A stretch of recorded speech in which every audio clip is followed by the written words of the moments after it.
이곳에서 예배드리는 성도와 또한 인터넷으로 예배드리는 성도의 하나님의 크신 사랑과 은혜가 2022년에도 함께 하시기를 주님으로 축원합니다. 오늘은 겨자씨 하나이라는 제목을 가지고 은혜를 나누고자 합니다. 예수님께서 말씀하십니다.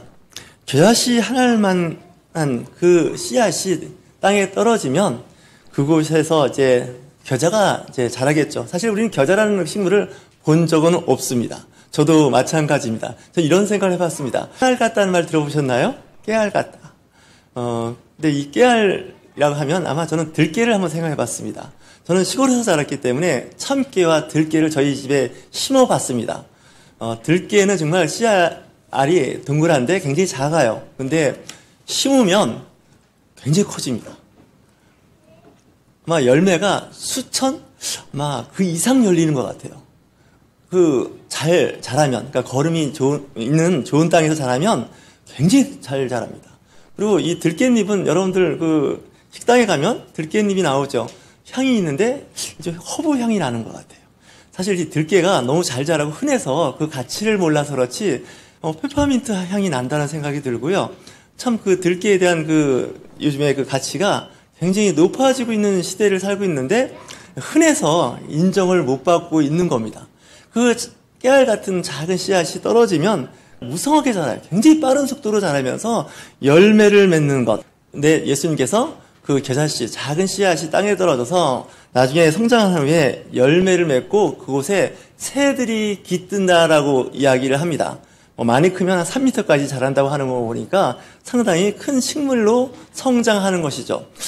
그런 작은 씨앗이 떨어져서 시간이 지나면 이제 큰 식물로 자라고 꽃을 피우는 것을 알 수가 있습니다.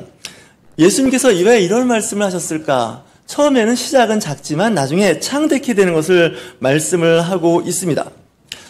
태평양에 보면 산호섬들이 있습니다. 이 산호섬들은 과거에 해수면이 높았을 때 산호들이 성장했다가 해수면이 낮아지면서 산호들이 수면 위로 올라온 겁니다. 과거에 지구 온난화가 무척 심했던 적이 있었습니다. 지금 걱정하는 수준이 아닙니다. 해수면이 상당히 높았습니다. 그러니까 그 안에서 이제 산호들이 자랐는데 이제 해수면이 낮아지는 지구 연대 기전 이야기를 해야 될 거예요. 강렬한 햇빛을 받아보면서 이 산호들이 이제 깨지기 시작합니다. 부서지고 그래서 고운 가루가 되면 바다에 떠내려오는 야자 열매라든가 각종 씨앗들이 산호섬에 정착을 하게 되면서 거기에 숲을 이루게 됩니다. 처음에는 그냥 산호섬이었어요. 죽은 산호섬이죠.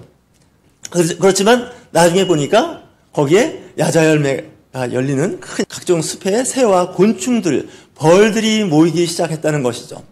화산섬이 있습니다. 미국에 이제 여러분들 잘 아시는 것이 하와이라는 섬입니다. 거기는 화산섬인데 지금도 용암이 분출하고 있습니다. 처음에는 그 태평양 바다에 화산이 폭발하면서 계속 그 용암들이 자꾸 쌓이고 해서 한 섬을 이루고 있는 겁니다. 그 검은 시커먼 섬이 이제 시간이 지나면서 그 햇빛에 의해서 돌이 깨지고 고운 가루가 되면서 그곳에 각종 식물들이, 동물들이, 곤충들이 모이면서 지금은 어떻게 보면 지상의 낙원이다 할 만큼 아름다운 섬이 되어진 거예요. 하와이뿐만 아니라 남태평양에 있는 많은 그 산호섬과 그 화산섬들이 다 그렇게 해서 지금은 각종 동식물들이 사는 아름다운 섬이 되었다는 것이죠. 갈라파고스라고 하는 에콰도르 영에 해당되는데 그 섬도 마찬가지예요. 세상에서 아주 신기한 동물들이 살고 있는데 그것도 과거에는 화산이 폭발해서 생긴 섬입니다. 아무것도 살 수 없는 뜨거운 용암의 그런 섬이었는데 세월이 지나니까 그 섬이 이제 그 날씨 비도 오고 점점 식어지면서 그곳에 동식물들이 이제 살면서 정말 새로운 아름다운 생태계를 만드는 것이죠. 예수님이 이렇게 말씀하시는 것도 바로 그런 부분입니다. 예수님께서 주로 사역하셨던 부분은 갈릴리 호숫가입니다. 12명을 택하셔서 예수님의 그 사역이 시간이 점점 흘러가면서 로마를 변화시킵니다. 로마가 이제 기독교 국가가 되면서 스페인이, 그리고 영국이, 미국이, 드디어 한국까지 복음이 전파돼서 우리나라는 기독교가 전파된 지 140년 정도밖에 안 됐지만 세계가 부러워하는, 선진국이 부러워하는 선진국이 되었다는 것입니다. 20세기에 정말 최하위, 극빈한 나라가 지금은 세계에서 가장 정말 성공한 그런 대한민국이 되었다는 그곳에는 하나님의 크신 사랑과 은혜가 함께했다는 거예요. 기독교 역사상 이렇게 짧게 복음화가 된 나라가 없다는 거예요. 140년의 역사 가운데 거의 20% 이상의 기독교인, 그리고 정치인, 국회의원의 거의 60, 70%가 크리스찬입니다. 기존의 정당의 상당수 반 이상이 크리스찬이에요. 그분들만 잘 이렇게 우리가 기도하고 후원만 잘 해줘도요, 이 나라는 정말 아름다운 나라가 돼요. 그래서 이 외연이 확장된 거는요, 정말 대단한 거예요. 전 세계에 기독교가 전파되는 것마다 그 세계가 변해요. 그 사회가 변해요. 대학이 세워지고 병원이 세워지고요, 회사, 공장이 세워지고 산업기술이 발전을 해요. 물론 부정적인 것도 있어요. 사실 어두운 면도 있어요. 하지만 평균 보면 그 이상으로 되어진 것을 알 수가 있습니다. 처음에는 불모지입니다. 사막입니다. 그곳에 비가 오고 그러면 이끼 같은 것이 자라기 시작을 해요. 그리고 또 이끼가 또 죽으면 그것이 자양분이 돼서 그 이상의 고등식물들이 자라면서 벌과 같은, 나비와 같은 곤충들이 모여들고요, 새들이 모여들기 시작을 해요. 낙원이 된다는 거 아니겠습니까? 이 사막과 황무지는요, 비만 오면 해결돼요. 비만 계속 오면. 근데 아름다운, 아무리 좋은 생태 환경이라 하더라도 비가 오지 않는 환경이 계속된다면 거기는 불모지가 되는 것과 마찬가지입니다. 우리 그리스도인들도 마찬가지예요. 우리의 삶에 예수 그리스도의 성령의 역사하심과 그 인도하심이 있으면 우리의 삶은 항상 넉넉하고 풍요롭게 됩니다. 그런데 그렇지 못한 어둠의 영이 역사하는 그런 가운데서는 있던 것도 점점 사라지고 황폐해지는 것을 알 수가 있습니다. 사막을 들여다보면 동식물도 살 수 없는 곳이라 생각하지만 그 사막에도 자세히 보면 오아시스가 있습니다. 엘림이라는 그 모세가 처음 만났던 그런 그 휴양지, 쉴만한 곳이 엘림이라는 곳 아니겠습니까? 대추야자가 있는 곳입니다. 그곳에서 그들이 쉴 수 있었던 것은 오아시스가 있었기 때문에 그렇습니다. 우리의 인생도 마찬가지입니다. 힘들고 어렵지만 오아시스를 만나는 그런 때가 있습니다. 공부하는 학생들은 특히 경쟁 구조에서 더 힘듭니다. 아마 인생에서 가장 힘들고 어려운 때가 학창시절이 아닌가, 저는 그런 생각을 해봐요. 그때가 참 즐겁고 좋은 시간인데 그렇지가 못해요. 왜 그러냐면 너무나 과도한 학습의 그 어떤 강압적인 분위기 속에서 그 10대를 보내야 하기 때문에 그래요. 특히 사춘기를 겪어야 하는 데다가 이 학습, 공부에 대한 그 스트레스가 엄청난 거죠. 근데 인생이 그렇게만 계속 이어진다면 살 맛이 안 날 거예요. 그죠? 근데 20대 초반을 지나면서 그런 일들은 어느 정도 해소되고 나름대로의 좋은 인생, 즐거운 인생을 열어가기 시작한다는 것입니다. 오늘 특별히 2022년 1월의 첫 주일인데 이런 생각을 해봤습니다. 1월달은 항상 뭔가 새로운 결심을 하고 새로운 목표를 정해서 나아가는 한 해를 시작을 합니다. 올해도 마찬가지입니다. 코로나19로 인해서 전 세계가 셧다운된 상태이지만 그렇다고 해서 가만히 있을 수는 없습니다. 이런 생각을 해봤습니다. 정말 손 놓고 아무것도 안 하는 것이 아니라 이런 환경에서도 할 수 있는 일들을 찾아보시기 바랍니다. 교회도 마찬가지입니다. 예배 드릴 수 없고 모일 수 없다 할지라도 이런 환경에서도 내가 할 수 있는 일이 무엇인가, 이런 것을 찾아보셔야 하는 것이 아닐까 하는 생각을 합니다. 제가 모임에 어떤 그 작은 그룹에 임원을 하면서 경험했던 일 중에 하나인데, 사실 코로나 환경에서 할 수 있는 일이 거의 없었어요. 그래서 이제 다 변명이지만 연말에 보고하는 것은 코로나 환경 속에서 할 수 있는 일이 없었습니다. 못했습니다. 이렇게 하면서 이제 두리뭉실하게 넘어가는데 어떤 분이 그런 얘기 하시는 거예요. 코로나 핑계대지 말고 그래도 뭔가 하는 것을 보여줘야 되지 않겠느냐, 뭔가 한 것이 있어야 되지 않겠느냐라는 말에 정말 살짝 충격을 받았습니다. 사람 모이지 못하고 또 여러 가지 일들이 제한이 많이 있는 거 분명히 우리 인정합니다. 하지만 그렇다고 두 손 놓고 아무것도 안 하는 건 성경적이지 않다, 그리스도인의 삶이 아니라는 생각을 해봤습니다. 어르신들이 특히 그런 걱정을 많이 하세요. 시간은 자꾸 가는데 코로나 때문에 할 수 있는 일들을 핑계대고 안 한다는 거, 이거는 정말 제가 봐도 직무유기인 거라는 생각을 해보았습니다. 방역수칙을 잘 지키면서도 할 수 있는 일들이 있다는 생각을 해봤습니다. 하늘이 무너져도 솟아날 구멍이 있다고 하는 속담이 있는 것처럼 그리스도인들은요, 이것 때문에 안 돼, 저것 때문에 안 돼, 이래서 안 돼, 저래서 안 돼, 그것이 아니라 그럼에도 불구하고 할 수 있는 일이 있어. 그런 일을 찾아봐야지. 이렇게 건설적으로 생각하는 것이 그리스도인의 삶이 됩니다. 세상은 언제나 녹록하지 않았습니다. 초대 기독교도 마찬가지입니다. 박해가 심할 때 그들은 손 놓고 예배를 안 드린 게 아닙니다. 정치적인 박해, 국가적인 어떤 재앙, 이런 환경에서도 그들은 예배를 드렸고 그런 가운데서도 복음은 전파되었다는 것을 우리가 알 수가 있었습니다. 기독교는 박해가 심하면 심할수록 복음이 더 잘 전파되는 그런 어떤 이상한 현상들을 보게 됩니다. 공부를 열심히 하는 학생들은요, 공부를 못하는 환경, 어려운 환경에서도 공부를 하는 환경을 찾아갑니다. 학교가, 교실이 시끄럽다 그러면 조용한 도서관에서 공부하게 되고요. 코로나19로 인해서 사람들이 모이기 힘들고 또 공부하기도 어려운데 집에서 공부가 안 된다 싶으면 요즘은 카페로 많이 가는 것 같아요. 카페에 가면 노트북을 놓고서 일을 하는 청년들을 보게 됩니다. 어르신들도 보게 됩니다. 왜냐면요, 내가 뜻과 생각만 있으면 핑계댈 게 없어요. 어디 가서든지 할 수 있어요. 정 안 되면 화장실 가서 변기에 앉아서도 뭔가 할 수 있어요. 저는 이런 생각을 해봤어요. 저는 그렇게 살아왔던 것 같아요. 직장 다닐 때도 마찬가지예요. 직장이라는 것이 공부할 수 있는 환경은 아니에요. 일을 하는 곳이에요. 그럼에도 불구하고 일이 끝나는 후에는 공부할 수 있습니다. 책을 볼 수가 있어요. 핑계댈 수 있는 건 없어요. 지금 시대가 이러니까, 환경이 이러니까 그렇게 생각하지 마시고 목표가 정해지면 그 목표를 가지고 준비하시면 돼요. 성경은 그 이야기를 하고 있는 거예요. 겨자씨 하나가 떨어졌다 하더라도요, 그 겨자씨가 다 커서 성장하는 데는 만만하지가 않아요. 거기에 벌레들이, 그렇지 않겠습니까? 뿌리를 잘라 먹을 수도 있고요, 줄기를 잘라 먹을 수도 있고요, 날씨가 늘 좋은 날씨만 제공하지 않아요. 때로는 뜨거운 그 햇빛이 너무 뜨겁고 건조해서 말라 죽을 수도 있고요, 또 큰 바람, 태풍 같은 바람에 의해서 꺾이고 쓰러질 수가 있어요. 저는 그 꽃밭을 좀 한번 관리해 본 적이 있는데 아침마다 물을 줬어요. 잘 자라요.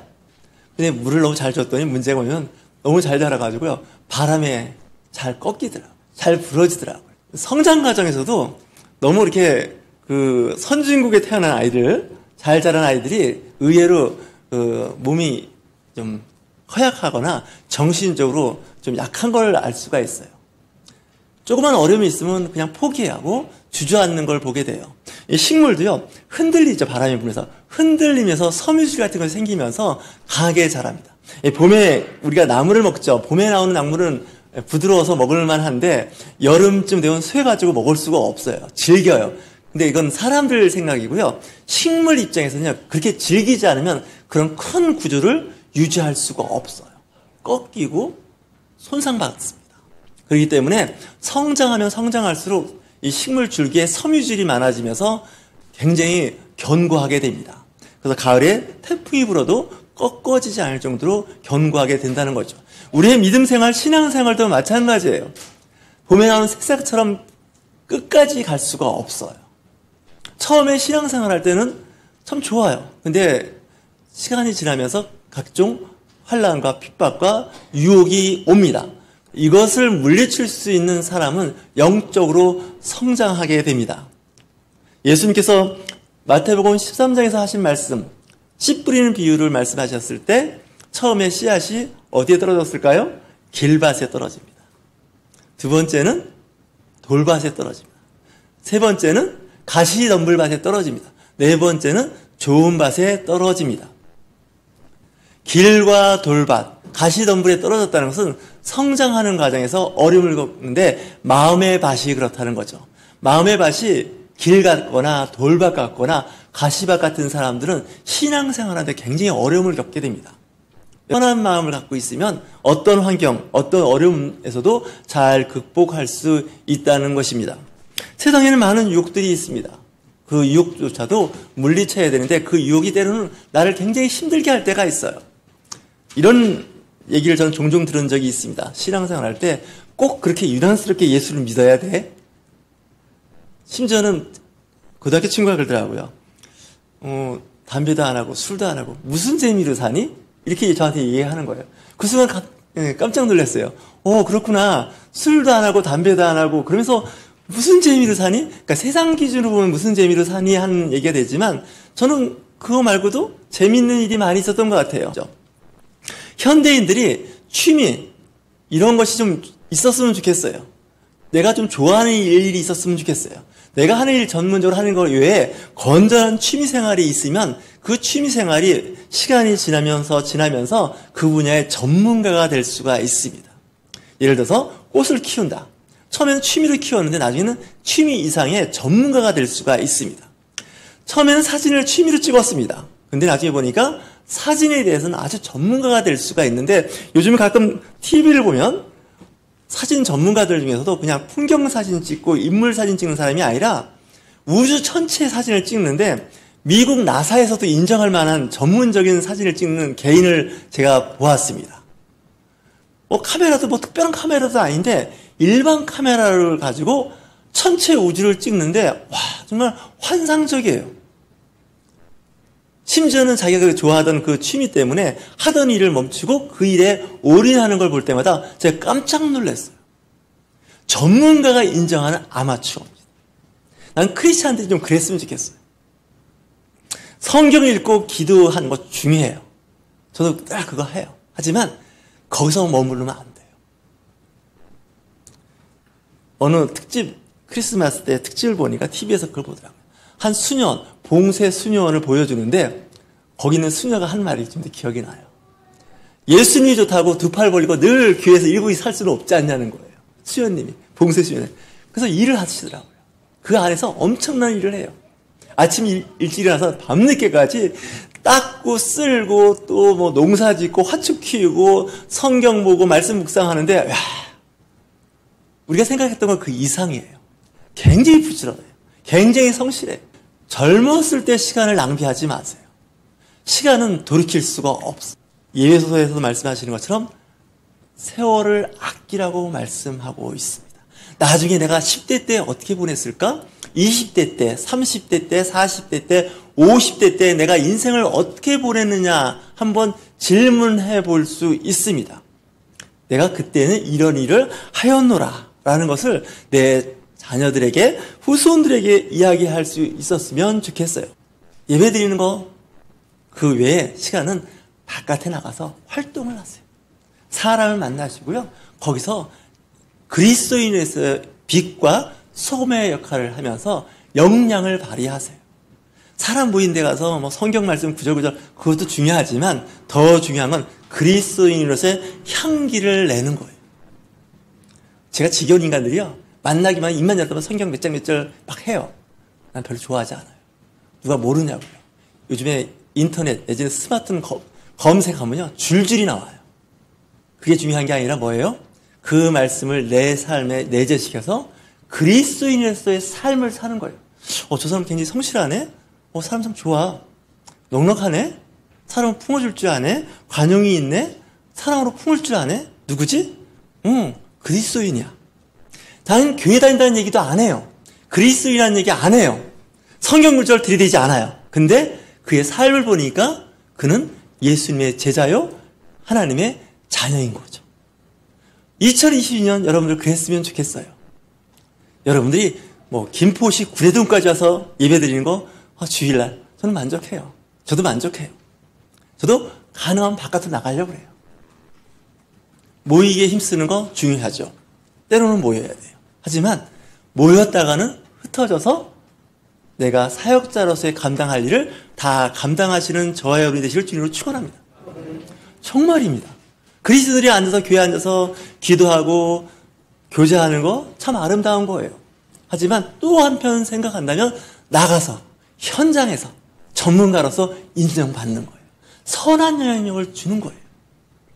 성경을 몇 번 통독했고 성경 몇백 구절을 암송했다는 거 중요해요. 근데 거기서 멈추면 안 돼요.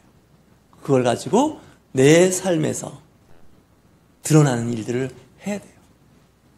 성경을 많이 읽고 성경을 많이 안다는 사람들이 상당수는 근본주의자들이 많아요. 문자주의들이 많아요. 오히려 역할을 제대로 기능을 못할 때가 많아요. 그건 교회에서 사역자들이 할 수 있는 일이기도 해요. 하지만 진정한 그리스도인이라면 바깥으로 나가는 거예요. 현장 목회를 하는 거예요. 현장 사역을 하고요. 현장에서 그리스도인의 삶을 사는 것이 마치 겨자씨가 세상에 뿌려지는 거예요. 그러니까 말씀의 씨앗은요, 교회에서 뿌려지는 게 아니에요. 교회에서는 그냥 말씀이 선포되면 그 말씀의 씨앗을 갖고 우리는 하나하나 한 사람 한 사람이 씨앗이 돼서 그곳에서 많은 열매를 맺고 그 열매를 맺는 가운데 그 열매를 먹는 새들이, 그죠? 곤충들이, 나비들이, 벌들이 모이는 거예요. 여러분들 몸에 꿀이 묻어 있어야 돼요. 열매가 맺혀야 돼요. 교회에서 성실하고 근면한 거 굉장히 좋아요. 근데 이런 말 있지 않습니까? 썬데이 크리스찬. 주일날은 분명히 크리스찬인데 나가면 이 크리스찬인지 아닌지 알 수가 없어요. 더 해악을 끼치는 수도 있어요. 그러지 말고 월, 화, 수, 목, 금, 토, 일이 크리스찬이 되는 거죠. 그렇다고 해서 아까 말씀드린 것처럼 내가 기도하는 모습을 보여주고 성경 구절을 줄줄 암송하는 걸 보여주는 것이 아니라 내 삶에서 예수 그리스도의 향기를 나타내는 거죠. 섬김과 배려가 있고요. 용서와 관용이 있는 것이죠. 직장생활 잘못하면 크리스찬들이 독이 되는 수가 있어요. 말씀대로 산다고 하면서 조직을 파괴하고 와해시키고 형편을 어렵게 만드는 경우가 있습니다. 제가 직장생활 하면서 그렇게 했던 것 같아요. 회개할 내용. 남들이 보는 독실해요. 신실해 보여요. 근데 그에게는 뭐가 없어요? 향기가 없어요. 꿀이 없는 거예요. 여러분들 꽃이 아름답고 크다 할지라도 꿀이 없고 향기가 없다면 그건 정말 좋은 꽃이라고 할 수가 없어요. 비록 꽃이 추하고 이쁘지 않더라도 아름다운 향기를 낼 수가 있고요. 꿀이 있다면 그 식물은 존재는 굉장히 귀하게 쓰임을 받는 겁니다. 왜 공부 잘하는 학생들이 나중에 사회에 나가서 성공하지 못하는 줄 아시나요? 공부는 혼자 하는 거예요. 내가 도서관 다니면서 열심히 공부하는 거예요. 그러다 보니까 뭐가 부족하면 사회성이 부족해요. 사람들과 대인관계에 사실 우리가 공부한다는 건요. 책하고 노트에서 또한 말씀을 들으면서 공부하는 것도 있지만 사회에 나가면서 지하철 타는 것도 공부예요. 그렇지 않습니까? 또 친구와 만나서 식사하고 커피 마시는 것도요. 공부입니다. 우리는 꼭 강의실, 교실에서 공부하는 것만 공부라고 생각하고 교회 안에서 말씀 공부만 생각하는데 착각입니다. 좀 외연을 넓혀보세요. 하나님의 나라는요. 크고 넓어요. 저는 이 말씀 늘 좋아해요. 하나님은 세상을 사랑하셨다. 근데 그리스도인들은 세상을 사랑하지 않아요. 저주하고 격리시켜요. 세상을 사랑했다. 세상을 좀 사랑하시기 바랍니다.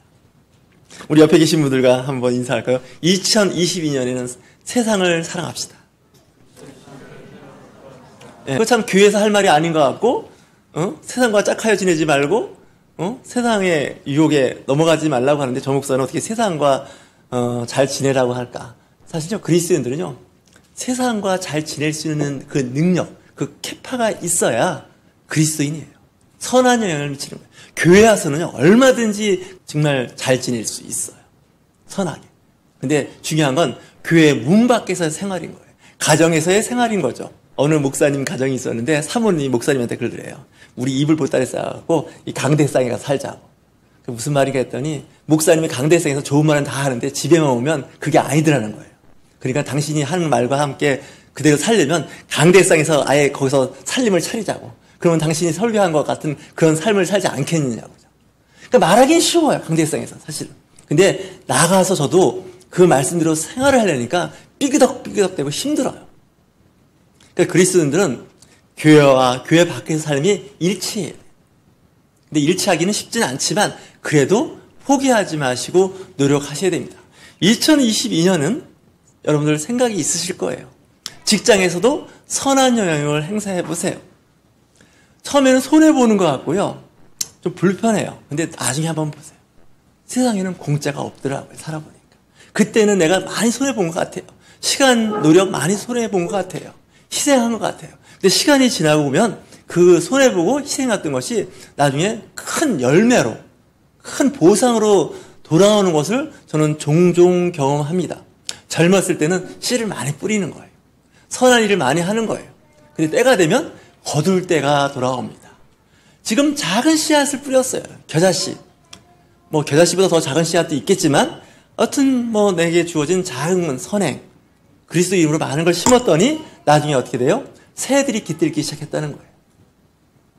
벌과 나비들이 모이기 시작하는 거예요. 잠시 머물러서 떠나는 게 아니라 거기에 좋은 환경이 되는 거예요. 사막에 선인장이 자라기 시작을 해요. 선인장이 자라면서 선인장이 꽃을 피니까 벌과 나비가 모이더라고요. 그 사막에.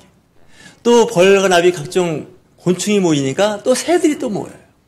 그래서 이 사막에 이 선인장 밭에 아주 아름다운 생태계가 만들어지는 것을 제가 다큐멘터리에서 봤어요. 이 세상이 사막 같다고요? 광야 같다고요? 여러분들은 사막의 선인장처럼 살았으면 좋겠어요. 그러면 그곳에 아름다운 생태계가 새롭게 형성됩니다. 힘듭니다. 어렵습니다. 햇빛은 뜨겁고 비는 안 옵니다. 하지만 선인장은 이 사막이라는 환경에 적응했습니다. 그래서 이 선인장, 수많은 종류의 선인장이 생겼고요. 다육식물이 생기면서 그곳에 새로운 환경이 만들어지는 거죠. 우리가 일반적으로 생각하면 저곳은 아무도 살 수 없는 곳이야. 물도 없고 건조하고 뜨거워서 살 수 없는 곳이야. 그런데 그곳에 생명이 살아나는 것을 알 수가 있습니다. 우리 코로나19로 인해서 전 세계가 거의 이제 셧다운된 환경이지만 여러분들 희망을 가지시고 아름다운 꿈을 꾸시면서 내가 있는 서수에서 행할 수 있는 일을 살아가시면서 2020년 한 해 연말에 정말 좋은 열매 많이 맺으시는 저와 여러분이 되시길 주님으로 축원합니다.